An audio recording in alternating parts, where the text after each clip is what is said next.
नमस्कार दोस्तों, सर्व ज्ञान में आपका स्वागत है।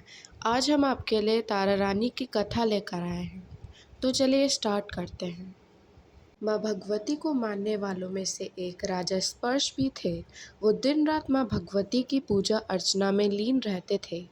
राजा को किसी चीज़ की कमी नहीं थी, बस उन्हें संतान की ख्वाहिश थी। सालों से संतान न होने के कारण राजा निराश रहा करते थे।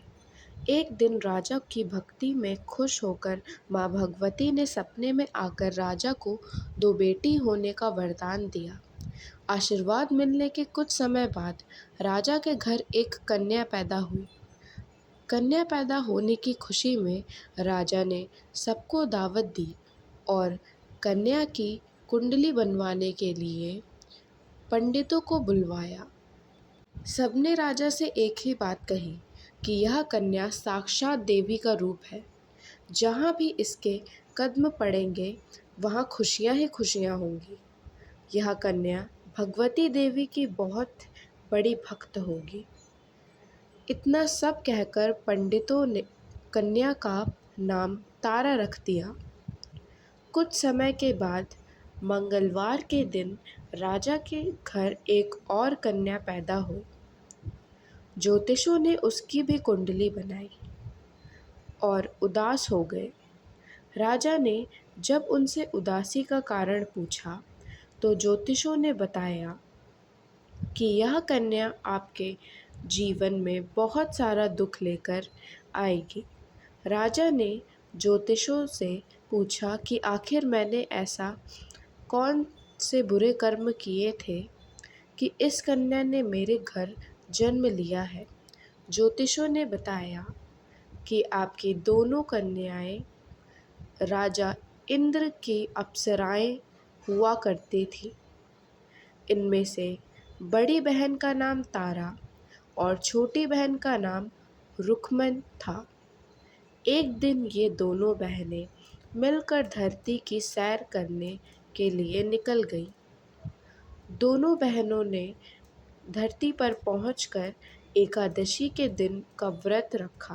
तारा ने अपनी छोटी बहन रुक्मन से कहा कि आज एकादशी का व्रत है, इसलिए बाजार जाकर कुछ ताज़े फल ले आओ, लेकिन वहाँ कुछ खाना मत।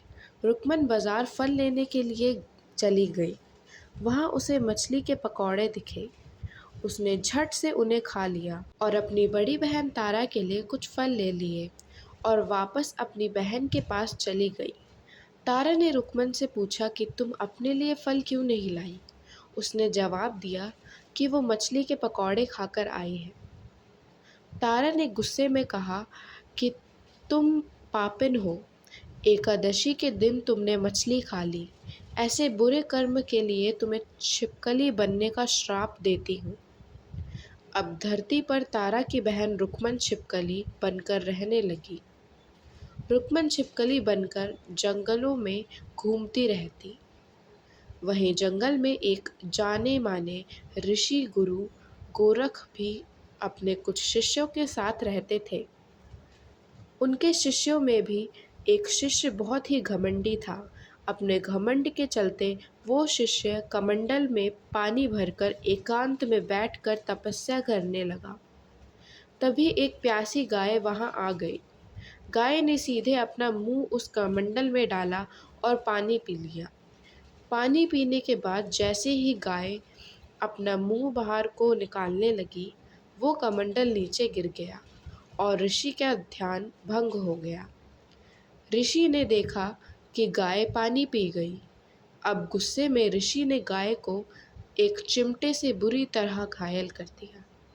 इस बात की जानकारी जब गुरु गोरख को पड़ी तो वो तुरंत गाय को देखने के लिए गए। जैसे ही उन्होंने गाय की हालत देखी, वैसे ही गुरु ने अपने उस घमंडी शिष्य को आश्रम से बाहर निकाल दिया।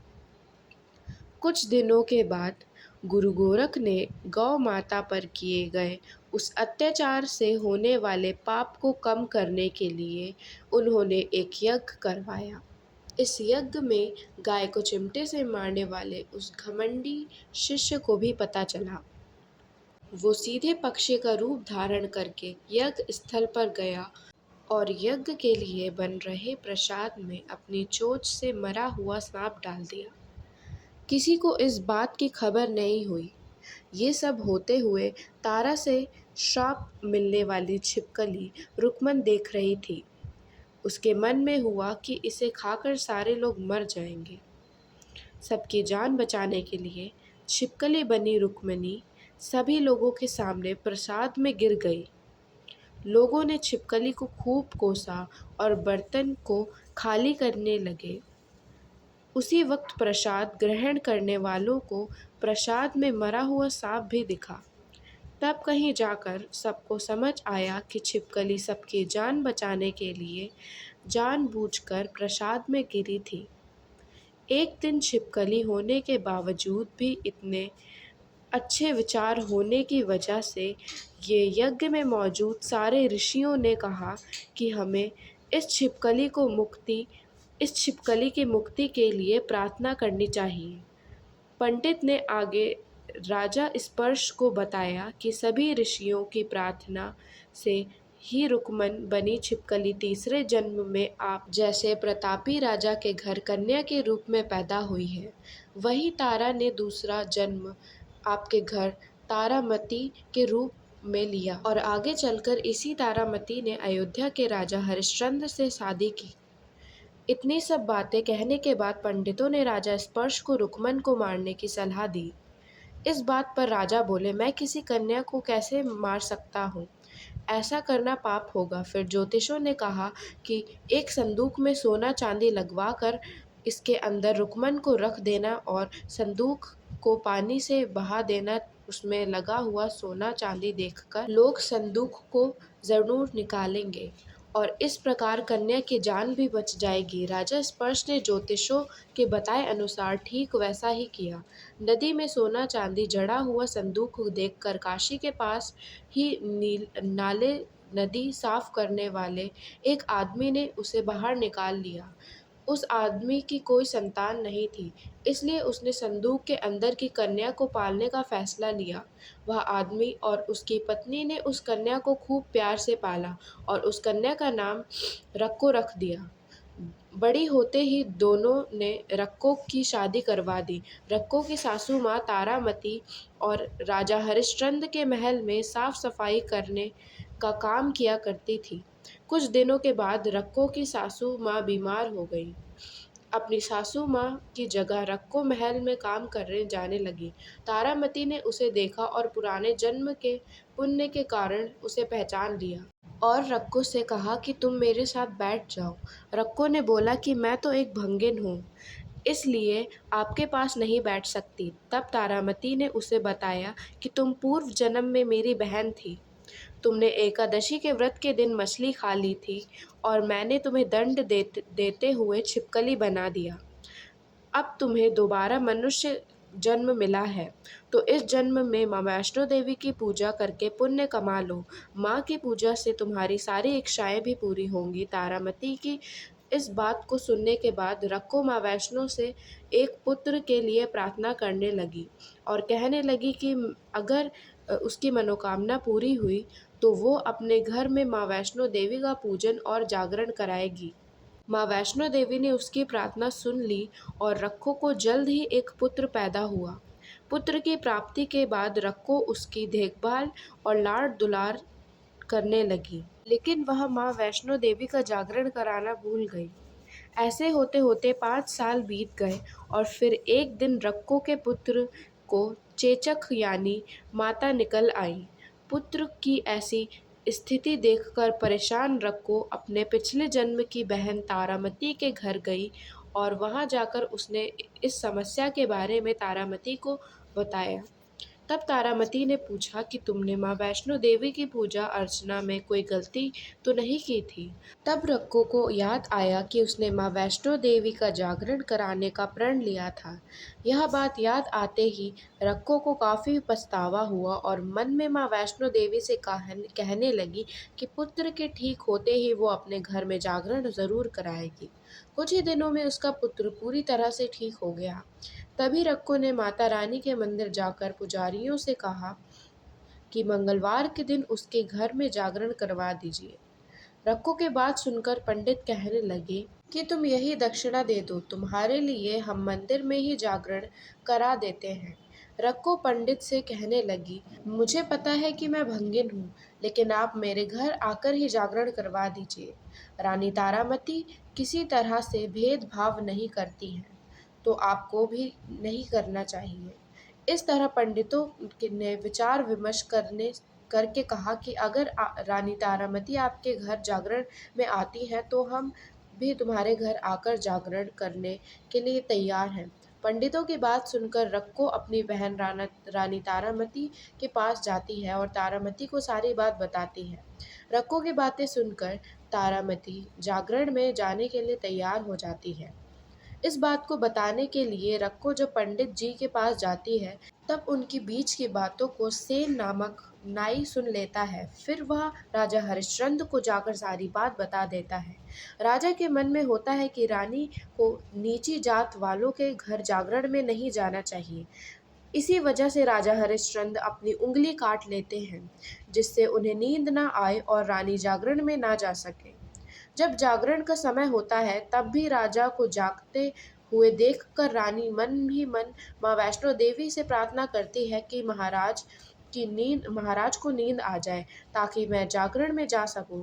रानी की प्रार्थना के कुछ ही देर बाद राजा को नींद आ जाती है। फिर रानी तारामती रोशनदान में रस्सी बांधकर महल से नीचे आकर रक्को के घर चली जाती है। इसी जल्दबाजी में रास्ते में ही रानी का रेशमी रुमाल और एक पाँव की पायल गिर जाती है। कुछ वक्त बाद जब राजा हरिश्चंद्र की नींद टूट जाती है, तब नींद खुलने पर रानी को अपने पास ना देखकर राजा उसकी तलाश में निकल जाते हैं। रानी को ढूंढते ढूंढते उन्हें रानी का रुमाल और पायल मिलती है। रानी की चीज़ों को अपने साथ लेकर राजा जागरण स्थल पहुंच जाते हैं और एक जगह चुपचाप बैठकर जागरण सुनने लगते हैं। माँ वैष्णो देवी के जयकारे के साथ जैसे ही जागरण खत्म होता है और सभी को प्रसाद दिया जाता है, तब रानी तारामती अपने हिस्से के प्रसाद को झोली में डाल लेती हैं। रानी के ऐसा करने पर लोग उनसे पूछते हैं कि वो प्रसाद क्यों नहीं खा रही हैं। अगर आप प्रसाद का सेवन नहीं करती हैं, तो जागरण में आए लोग भी प्रसाद नहीं खाएंगे। जब रानी बोलती है कि वह प्रसाद राजा के लिए था, अब आप मुझे प्रसाद दीजिए। फिर अपने लिए प्रसाद लेकर रानी सबके सामने प्रसाद को खा लेती है। रानी के प्रसाद खाते ही जागरण में मौजूद सभी भक्तों ने भी प्रसाद खा लिया। उसके बाद रानी महल के लिए निकल जाती है। तभी रास्ते में ही राजा उन्हें रोककर पूछता है कि तुमने नीच जाति के घर का प्रसाद खाकर खुद को अपवित्र कर लिया है। तुमने मेरे लिए भी प्रसाद रखा है, अब तुम उससे मुझे भी अपवित्र करना चाहती हो। अब मैं तुम्हें अपने महल में लेकर नहीं जा सकता। यह बोलते हुए राजा रानी की झोली को देखता है। अब उन्हें प्रसाद की जगह गुलाब, चंपा जैसे अनेक फूल और कच्चा चावल का व सुपारियां नजर आती हैं। इस चमत्कार को देखकर राजा हैरान हो जाते हैं। फिर राजा चुपचाप रानी को अपने साथ लेकर महल पहुंचते हैं। वहाँ रानी तारामती बिना माचिस के ही माता रानी के सामने दीप जलाकर राजा हरिश्चंद्र को हैरान कर देती है। फिर रानी बोलती है कि माता के दर्शन करने के लिए बहुत बड़ा त्याग करना पड़ता है। इसके लिए आपको अपने बेटे रोहिताक्ष की बलि देनी होगी, तभी माँ दुर्गा आपको साक्षात दर्शन देंगी। यह सुनकर राजा के मन में माता रानी के दर्शन करने की इच्छा होने लगी, जिसके लिए राजा अपने पुत्र की बलि दे देते हैं। बलि दे देने के बाद माँ दुर्गा शेर पर सवार होकर प्रकट हो जाती हैं। उन्हें देखकर राजा हरिश्चंद्र काफ़ी खुश हो जाते हैं और तभी माँ दुर्गा तुरंत राजा के बेटे को दोबारा जिंदा कर देती हैं। इस चमत्कार को देखकर राजा हरिश्चंद्र बहुत खुश हुए। तभी राजा ने माता रानी की पूरी विधि से पूजा करके उनसे गलतियों की माफ़ी मांगी। माँ दुर्गा ने भी राजा को खुश रहने का आशीर्वाद दे दिया और अंतर्ध्यान हो गई। तब राजा ने तारा रानी से कहा कि मैं बहुत खुश हूँ कि मुझे पत्नी के रूप में आप मिली हैं। फिर राजा हरिश्चंद्र, तारा रानी और रुक्मन तीनों अपने मनुष्य योनि से छुटकारा पाकर देवलोक में चले जाते हैं। सीख। तारा रानी व्रत कथा जीवन में श्रेष्ठ कर्म करने की सीख देती है। तो दोस्तों, आज हमने आपको तारा रानी की कथा सुनाई। तो अगर आपको हमारा वीडियो पसंद आए तो उसे लाइक करें, मेरे चैनल को सब्सक्राइब करें और ज़्यादा से ज़्यादा शेयर करें। Thanks for watching.